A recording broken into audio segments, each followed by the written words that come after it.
Good afternoon, everyone, and thanks for joining us here at Kennedy Space Center.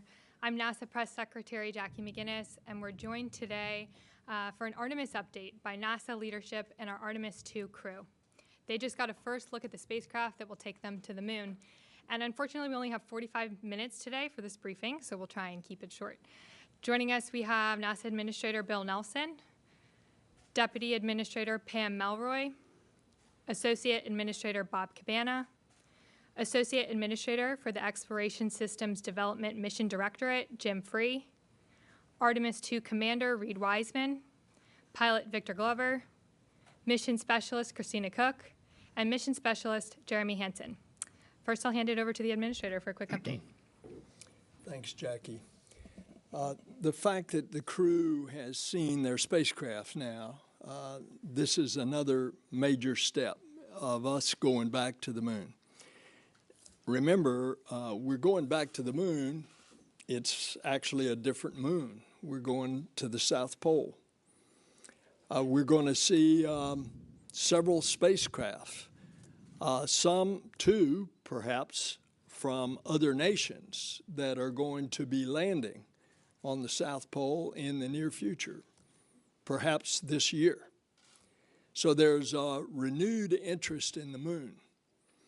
And of course, it's there because the potential of water.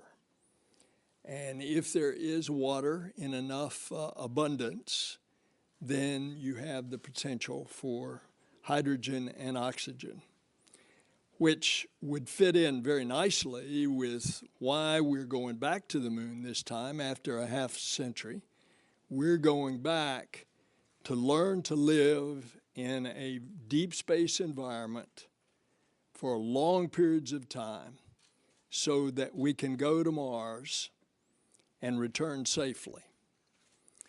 Now, along the way, there are going to be several scientific excitements, the development of new tools, the development of new implements, the development of new procedures, all of which it's in this Moon to Mars program.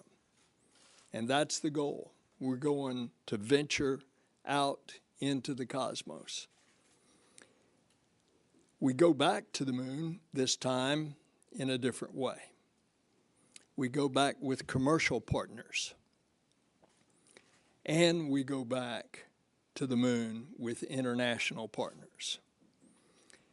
You should have seen the reaction when Reed brought the crew to Ottawa and they were in front of the Parliament. Or you should have seen Jeremy in his 10-gallon hat at the largest rodeo in the world in Calgary, Alberta. There's an excitement there that I can tell you that's quite exceptional as an international mission. You should see the fact that moi, having just returned from South America, 3 countries, Brazil, Argentina, and Colombia, no hesitation about the president of those countries receiving our NASA delegation. And not only excitement, but enthusiasm of presidents that amazed our U.S. State Department embassy staffs that would accompany us. There is this excitement in the international community. And of course, all along in the science that we're going to discover things just like I say about the James Webb Space Telescope. We're going to answer questions that we don't even know what the questions are right now. But I remember back on the 60th anniversary, they had me go to Houston 60 years to the day, and Rice University was having this celebration. And it was in the same place that President Kennedy spoke to an audience in that Rice Stadium. This was, a long time ago, but he said he had already declared in a speech to the joint session of Congress about a year earlier. In the meantime, John Glenn had flown, so we knew we were on our way. And Kennedy went there and he said, we go to the moon not because it's easy, but because it's hard. And space is hard. And there are those discoveries in overcoming this very hard environment that are going to fill us and our nature as discoverers and as adventurers. And that's why we're going back to the moon and then on to Mars. Thanks, Jackie. Thank you, sir. And now Deputy Administrator Maury. Is it on? Okay, great. It is really a thrill for Bill, Bob, and I to be here with the Artemis II crew to see their flight hardware. I think it brings back happy memories for the three of us of seeing our flight hardware, but also a shiver down our spine as we step forward into the next chapter of our destiny in human spaceflight. So we are going to stay, as the administrator said. That's very important, and we have the hardware, not just for Artemis II, but for flights all the way out through Artemis VI already in work. And that's very significant. We've been spending a lot of time the last couple of years to really focus on what are the objectives that we need to prove on the moon. What exactly do we need to learn before we're ready to go to Mars? And this is a crucial first step along that way. One of our North Stars is science. That's why we explore, to learn more about the universe, our solar system, our Earth, ourselves. And there will be some exciting experiments on Artemis II, mostly focused on radiation and crew, because we now have the opportunity to have a crew that we have to advance this particular kind of science. But I do want to say for a moment, personally, as a test pilot, how important this mission is for test flight. All the things that we want to do with this vehicle, we have to understand that vehicle and its capabilities and push its envelope in order to achieve all the things that we hope to do with it in the future. So that is the critical focus of this mission, is to do that test flight, to push the boundaries, to learn about this vehicle and its capabilities, so that we can continue to do amazing things on the surface of the moon and then eventually on Mars. And this is the beginning of that cadence, and we're excited to be here today to see us off on that first chapter. Well, I just want to say that it's always great to come home to Florida and KSC. This is where the action actually is, and not up in Washington, although it's a different kind of action up there. And it's great to see the crew. It's great to be part of this leadership team. This is our crew up at NASA headquarters, and I can't think of a finer team to be a part of than with these two. This crew down here, they're something special. They are really great people, very accomplished. And seeing them see the spacecraft, I know when they saw it, it makes it real. They know that they've got a mission that's coming up.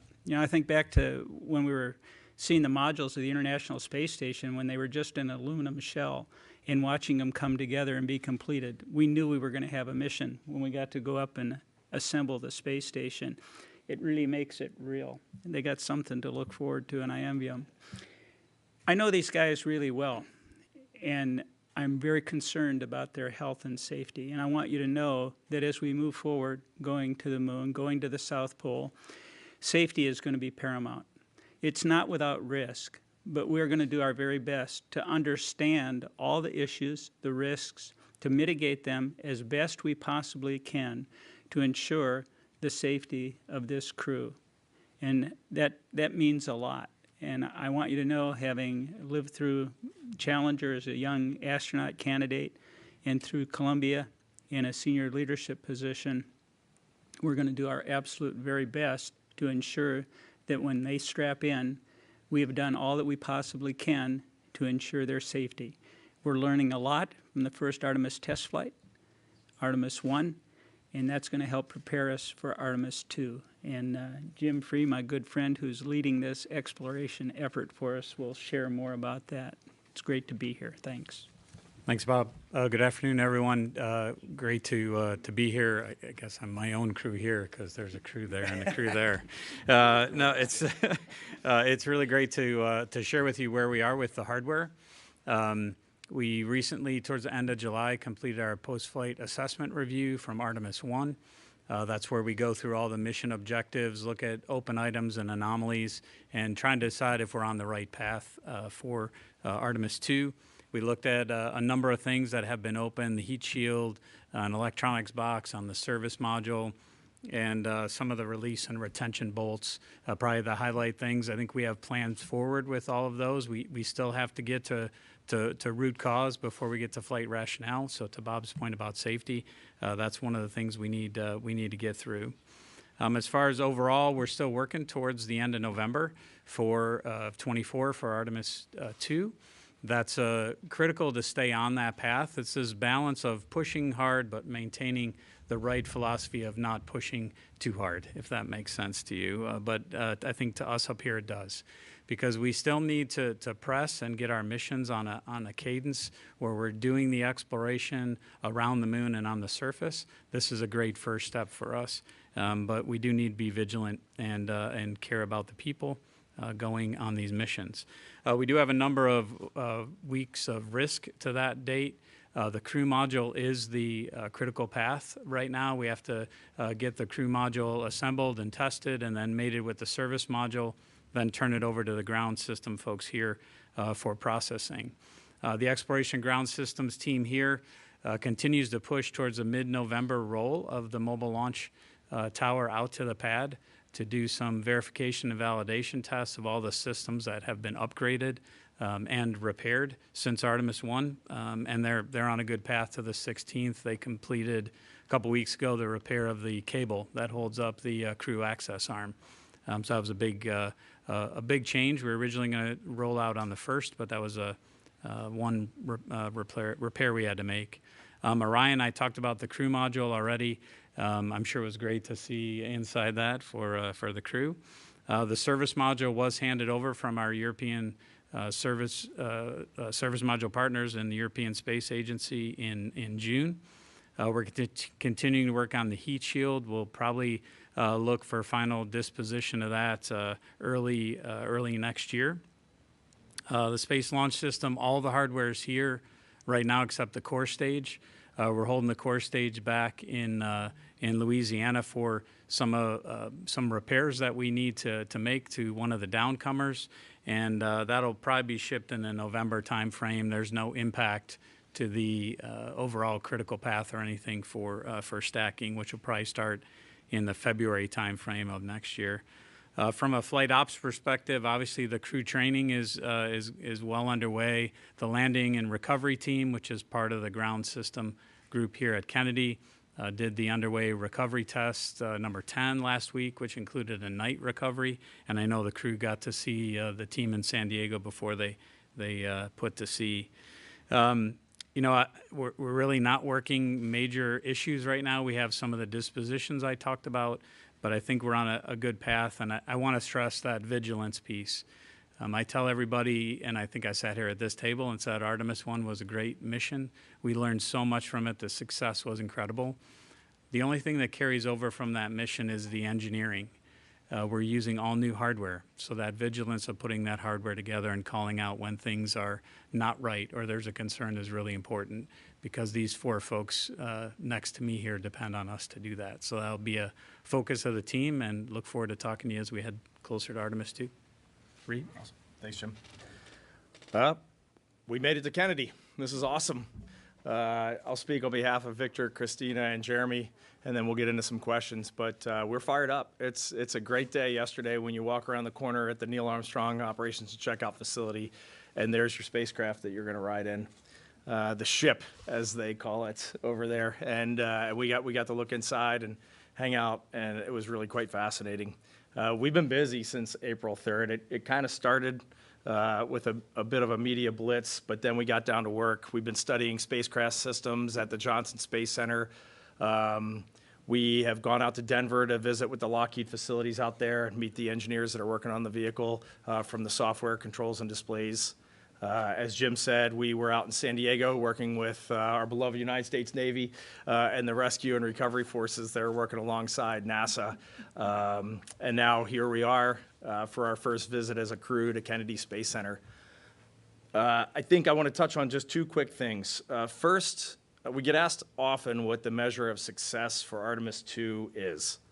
And to the four of us sitting here, the measure of success for Artemis II is seeing our colleagues on the lunar surface, seeing our colleagues assembling Gateway, and then seeing people that are following in our footsteps, walking on Mars and coming back to planet Earth. Like, that is the measure of success for us.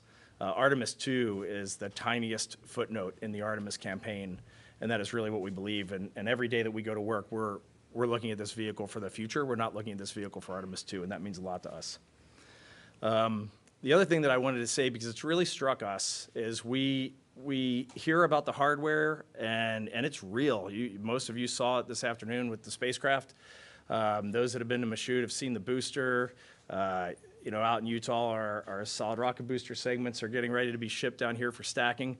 But as we go around and see the hardware, the thing that blows us away is the quality and the youthfulness of the people that are working on this program. These Americans, these Europeans, our Canadian allies to the north, when you get in these small rooms of 15 to 20 people and you see not only how hard they're working, but how motivated they are, how excited they are to be a part of this every single day. I wish every American, every Canadian, every European, everyone that's a part of Artemis, I wish they could just go see what we get to see, the quality of these people. It is totally awesome. Thank you. Thanks, Reed. And now we'll take your questions. For those of you joining us on the phone, you can press *1 to join the queue. And for those of you in the room, if you could wait for the mic to reach you. First, we have a question with Marcia Dunn with the AP. Marcia Dunn, Associated Press. Maybe for Mr. Free, or I don't know. What's your working target date for Artemis III? Is it still late 25? And for Artemis II, is there any thought being given to upgrading to a real orbital flight? And if not, why not? And maybe you could tell me if that adds so much more complication that you wouldn't even want to try it, Reed. I don't know. But those are my questions. Yeah, so for Artemis III, we're still working to our contractual dates with everyone, which is the December of 25. We did receive a updated schedule from SpaceX that we're looking to get some more detail on. We were at Starbase a couple weeks ago and really spent some time going through their major milestones to the Artemis III mission, which includes a prop transfer mission as well as the uncrewed demo. So really kind of sharing our philosophy, their philosophy, where they are with the hardware, trying to understand their schedule some more. So I think we'll look at that and update around that in the near future after we have some time to digest it. But what we're holding all the contractors to is that December of 25 date. We may end up, flying a different mission if that's the case. If we're have these big slips out, we've looked at can we do other missions if the possibility exists there. But right now we're still trying to look at their schedule. The spacesuits are heading to PDR in October, so that's obviously another piece of hardware that is on the path, the critical path to that mission. As far as why not do an orbital mission? I think this mission was designed with safety in mind. So we're going to spend that 24 hours in Earth orbit. That was the first gate of can we get all the systems checked out before we're committed to go to the moon. So that was the first aspect of safety. The second was what can we do to make sure that we can get the crew home safely, even if we lose all the propulsion capability on the Orion main engine. So we're going to do that burn and do the lunar gravity turn so we don't have to take that risk. So everything about risk, even the crew size, we try and focus on what's the right crew size for all the tasks that we have to do versus the risk that we put them at to fly the mission. No, don't know if you want to address The only thing I'll add is every day I go to work, Jeremy tells me that we're putting this thing into low lunar orbit, and I keep telling him, no, we are not, because we are doing the highly elliptic orbit using the interim cryogenic propulsion stage, and our TLI will be done on that European service module built by Airbus, and we're going to use our prop there. We're going to use it smartly. I look at this mission profile as 3 orbits of Earth, and I really like the way we build on it. Our first orbit is 1,200 nautical miles. We get that first 90-minute checkout of spacecraft systems, and if there's something that our mission control teams in Houston don't like, we come home.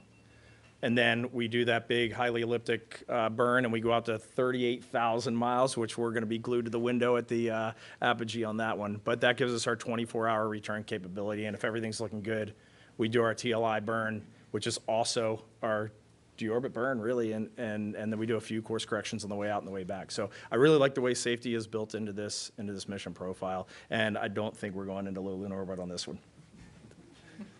Thanks all. Tom Costello with NBC.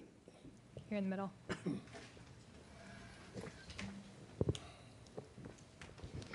Hi, well, congratulations on a great day. Thanks for inviting us down here.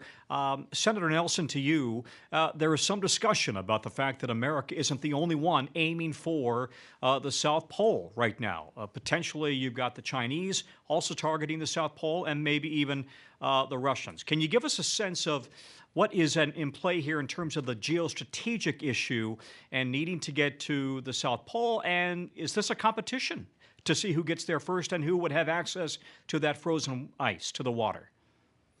We're in a space race with China. You see the actions of the Chinese government on Earth. They go out and claim some international islands in the South China Sea, and then they claim them as theirs and build military runways on them. It's called the Spratly Islands. So we want to make sure that the ideals of the Artemis Accords, which now have 28 countries have signed, and there will be others that will be shortly following, those ideals that we have the peaceful and cooperative uses of space together internationally. That's basically the framework of the Artemis Accords. So naturally, I don't want China to get to the South Pole first with humans and then say, this is ours, stay out, like they've done with the Spratly Islands. You look at pictures of the South Pole, it's not like what you saw where Neil and Buzz were landing, constantly lit from the sun, a few craters here and there. The South Pole of the moon is pockmarked with deep craters. And because of the angle of the sun coming in, most of those craters are in total darkness the entire time. So it lessens the amount of area that you can actually land on and utilize. And if indeed we find water in abundance there that could be utilized for future crews and spacecraft, we want to make sure that that's available to all, not just to one that's claiming it. Now, you mentioned Russia. As a matter of fact, Russia has just launched a probe to land on the South Pole. We wish them well. As you know, we've had a cooperative relationship with Russia ever since 1975 in Apollo-Soyuz. We built the space station together. We operate it together. But I don't think that a lot of people at this point would say that Russia is actually ready to be landing cosmonauts on the moon in the time frame that we're talking about. going to the moon, or that possibly China would be. And so I think the space race is really, Tom, I think the space race is really between us and China, and we need to protect the interest of the international community for exactly the reasons I've laid out. Thank you, sir. Next question, Kristen Fisher with CNN here in the front. Thank you. Jim, my question is for you, and I just want to follow up on Marcia's question about the timeline for Artemis III. Back in June, you said that you were really concerned that SpaceX's Starship won't be ready in time and that it could push the first launch attempt into 2026. And so I'm curious, after your trip to Starbase, has that level of concern grown, diminished, and if you can give us any insight into what your conversations with SpaceX are like right now? Sure. So I don't. They need to launch, as I said back in June. They need to launch multiple times, not just for us, but for them. And then they need to launch multiple times for us. So we really want to see them find the success in their launches, including the next one, which I know they had a booster fire for the other day. I think my concern is the same because they haven't launched. And now our insight that we got from our visit there was tremendous. We really spent, I think it was a 12-hour day. We got to see some of the hardware, but most importantly, our teams had the chance to talk and go through the details of that cryogenic propellant transfer mission, the ship-to-ship transfer, which is the next big milestone in our relationship with them. It's a kickoff for one of our design reviews. We got we were able to convey for them the importance to us of talking about the whole picture. The administrator, I think, gave you the big picture. We need to talk about what it takes to get those people on Artemis III to the surface. They're excellent at their technical details, and I think just continuing to grow our relationship beyond commercial crew in this area, conveying why it's important for us to see that end-to-end schedule. We have the other elements coming together. That's another concern for me. It's Starship doesn't exist by itself. There's interfaces for our suits. So our suits contractor has to understand the interface and the design and the emulators and simulators that are ready for that. Similarly for Orion, we need that interface to be worked. So I think we have a better understanding in the big picture, our relationship, our needs. But we know they've proven that they can make great progress. I'm sure they will continue to do that. But as I said to Marcia's question, we really are trying to get in the details of that schedule, because when we come up with a date, December of 25 or whatever that date might be, we want to have confidence for our teams that we all have a realistic path to get there. Thanks, Jim. Next, we'll take a question from the phones. We have Joey Roulette with Reuters. Thanks, Jackie. Just to follow up on that last question for Jim Free, you had mentioned SpaceX sent NASA an updated schedule. What did that schedule propose? Did it propose backing off of the December 2025 date and doing it sometime later? Based on what you've seen now, I know you're at NASA still evaluating things. What do you think is a realistic date for that mission based on what you know now? Thanks. Thanks, Joey. I think my mom's probably watching this and she'll say, never did I think that Jim would get more questions than the astronauts on the panel. I think our teams are really trying to understand. I'm not going to give you a date, Joey, because our teams are trying to understand what are those trades. So we obviously have to go through a contract change when we make this, because we had a contractual date with SpaceX. And we need to understand where the pressure points are that they have, where our needs are with some of the emulators, simulators, and interfaces that I talked about, and then decide what's the realism of that. We don't want to kind of zero margin schedule. We have to understand what the margin is in all of this. So in order to do that, our teams have to interact. That meeting at Starbase I talked about was one of many. And then I think we'll come out in concert with the leadership team of the agency and say, hey, here's where we think it's realistic, what that date is. Thank you very much. Next question here in the middle.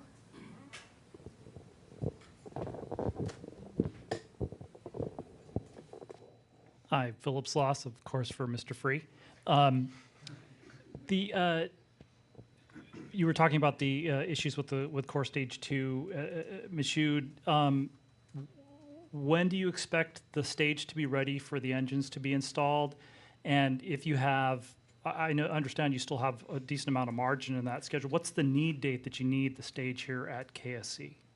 With stacking happen in February, that if it's not here in February, that's where it'll start to impact the critical path. But the Boeing team down in Michoud has a good handle on the work. This is a different flow than the stage went through the last time, because the stage the last time went down to Stennis and went vertical and had some traveled work with it there. Whereas this time we're doing all of that work at Michoud. So it's a little bit different flow, and we don't want to push it down here and then have traveled work down here that then brings the team from Michoud. We want them to do it. It's a little more challenging at Michoud because we have to rotate the vehicle, whereas if it's vertical, you can kind of get to all sides of it at one time. So it adds a little bit of time to it, but we feel like the best place to do that is Michoud, so we'll leave it there. But I don't expect it to go much past November. This last little issue we had on one of the downcomers was really minor in the grand scheme of things. But I don't see it pushing much past November. Thanks, Jim. Here on the left. Stephen Clark, Ars Technica, another one for Jim Free. You mentioned several weeks of risk to the November 2024 date. Do I take that to mean that you have several weeks of margin or several weeks of negative margin, so to speak, for that late November date? It's negative margin, yeah. And would you characterize the heat shield issue as sort of the largest unresolved issue coming out of Artemis I at this point? And can you update us on what the root cause of that uneven charring and ablation of the heat shield was, and any mitigations that you're looking at for Artemis II, either on the hardware or in the way you fly the reentry? Yeah, I think I definitely want Reed and the crew to weigh in here. I think it's definitely the biggest open issue out of one. We're going towards root cause, and I think this goes to Bob's comment about safety, and what the leadership team here has asked of us is focus on root cause. We've been through 2 series of tests in the ArcJet out at Ames. The 3rd series is happening this month. We have a fault tree that we've been working down. We have some theories on what the root cause might be. We won't talk about flight rationale until we get through root cause. We just had this conversation. I don't want the team to think about flight rationale, because as soon as you do that, you start to jump past things that might be lurking as a root cause that you might miss. So we have some ideas on what that root cause might be, and these testing series are slowly buying that down. It's tests out at Ames. We've also done tests at Langley. We're doing some tests down at Wright-Patterson Air Force Base in Dayton. So we're using facilities across the country. I think we're on a path to that root cause with the final disposition in April, and of course that's got to come up all the way through the agency. Our technical authority is a big part of that. The crew hears about it. I think they said they just heard about it yesterday, so they're heavily involved. Obviously we're going to make the right decision to keep them safe. If that decision is we have to do something drastic, then we'll do that. But right now we're on a path to press to get to the root cause, and then we'll make the final determination from there. I don't know if you want to add anything to that, Reed. I think you did a great job touching on it, Jim. And every time you see me coming, you take a step back because I'm coming about heat shield. But we really have a lot of really strong trust in this team. We have some really talented researchers and engineers looking at the problem, and I know we will find the right solution. And for sure, this crew, we're not going to launch until we know we're ready, until our team knows that the vehicle's ready. And we will keep the pressure on. But so far, I think all the right things are being done. Anybody else want to comment on it? Thank you both. Next, we have another question on the phone. Andrea Leinfelder with the Houston Chronicle. Hi, this question is for Jim. I was hoping you could give a little more detail on what you meant by saying we might fly a different mission. Like, are you suggesting that if the lander isn't ready in time, maybe you'll fly astronauts around the moon for a second time? Thank you. I think we're always one of the things Pam talked, and I'm not going to get her words right, so I won't even try. But a few months ago about what we learned from ISS. I think one thing we learned from ISS is to make sure we're flexible, so we keep human spaceflight viable. And one of the things that ISS did was really look at the assembly sequence as hardware was available, and it wasn't. I think it's incumbent upon us to do that. That's what I was referring to, is we're trying to look at all the missions we could fly to keep learning. We may fly 2 and want to fly a different mission for 3 because we want to understand how the system works better. I don't want to look at it as a negative of, hey, we might not fly 3 the same way. For me, it's continuing to learn to do exactly what Reed said, so that eventually we're putting humans on Mars. We're not going to accomplish everything in one mission. We shouldn't expect to. What we should do is expect to fly it safely and advance our cause of understanding, to do our science, but cause of understanding of our vehicles and systems. Thanks, Jim. We have another question on the phone from Sarah Derry with Radio Canada.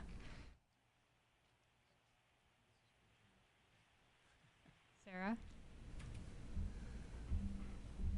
Le vaisseau Orion, comment ça s'est passé aujourd'hui? Peut-être un mot sur ça, s'il vous plaît. I'll say a couple words in French and then in English so it's understood here as well. But pour moi, c'était incroyable voir la capsule Orion pour la première fois. C'est la première fois que j'ai vu dedans la capsule et c'est magnifique. Et seeing the capsule for all of us sent shivers down our spines as we saw it for the first time inside, and real flight hardware made a real impression. And something that kind of stood out for me over the last couple months as we've been getting into the systems, digging in deeper to the systems, is that I already knew going to the moon was hard. Administrator, you talked about it. Kennedy talked about it. That's why we're doing it. I already knew it was hard, but boy, it's harder than I thought. As I start to look at all the systems and all the people trying to get to the solutions that we need to really get to the moon and get back and still be breathing when we land in the Pacific Ocean, it makes an impression. And when we're talking about timelines and stuff, what's so obvious to all of us behind the scenes when we see it day to day is the success is not in the final solution. It's not in the touchdown or the launch date. The success is in the learning that's happening like right now. Like learning is happening right while we're sitting here, and stuff that is going to serve us on our ultimate objective, which is to get to Mars. Here on the right, you to say? Yeah, J.D. Gallup with Florida Today, USA Today. Just a quick question. You talked about training and testing. What do you guys do to relax? What are you doing to kind of mentally prepare for going on this mission? You go first, I'll follow up. So, we spend a lot of time doing this, spending time with you all, sharing the good news. So honestly, when we're not doing this, that's a good time too. But no, it's we understand how important this is, and thank you for being here to share the story. But I have a family. I'm a husband and a father, and just the time that I get to spend with them, and they understand how hard we're working to make this successful. And so just being able to be home and truly relax, that is a win in and of itself. So it's great to be here, but it's also going to be great to get back home. Yeah. And, Victor brought up family, and I think one of the fun things that we do as a crew is get our families together. When we travel, oftentimes our families will come and they'll get to know each other, and that is really a great way to integrate. We feel like a family in and of ourselves, and I think they are also feeling that way. But just taking time. Last night, for example, on this trip, we found a restaurant, and the 4 of us went out to dinner together and had a great time, just, camaraderie and spending time together. So all the normal things, just like we'll have those group meals in space in the Orion vehicle.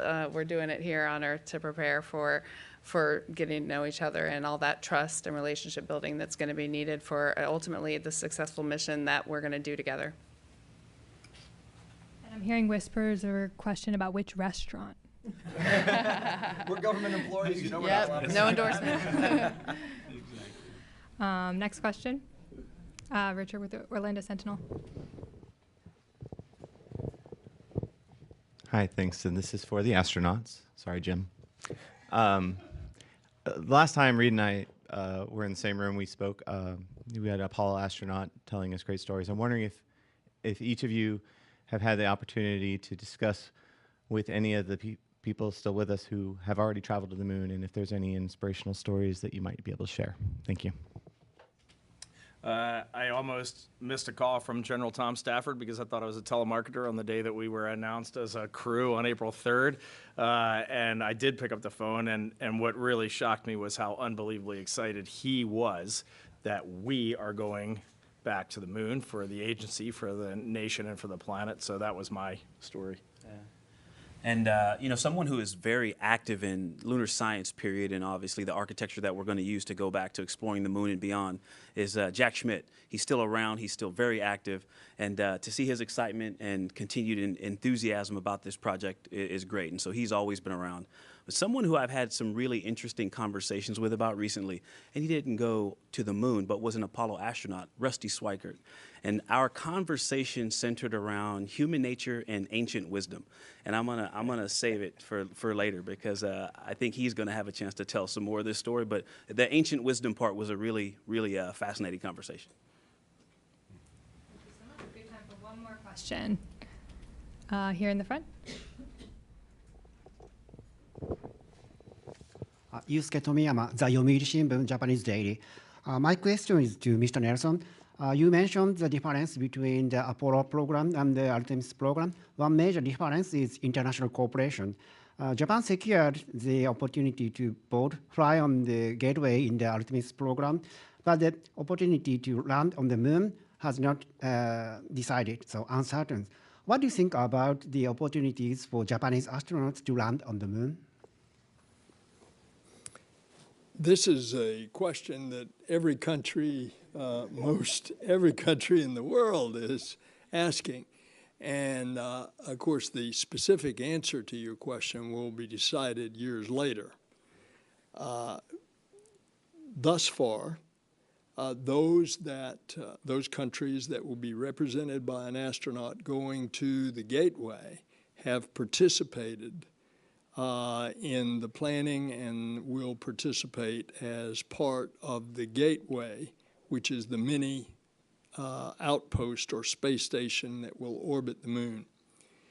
The question about landing on the moon is to be determined. Obviously, it will be as a result of a participation. In Japan's case, Japan is very interested in doing a compartmented, pressurized rover on the moon. That would certainly be a part of the consideration, but other nations are doing the same kind of planning for the future as well. So even though we have a U.S. ambassador in Japan named Rahm Emanuel who constantly is asking me on behalf of the Japanese government these questions. Nevertheless, that's going to be determined some period in the future. All right, thank you all so much. Unfortunately, that's all we have time for today. I know we had a lot of outstanding questions, so please feel free to reach out to us in the NASA newsroom. You can learn more about NASA's Artemis missions at nasa.gov/Artemis, and I hope you have a great rest of your day. Thanks.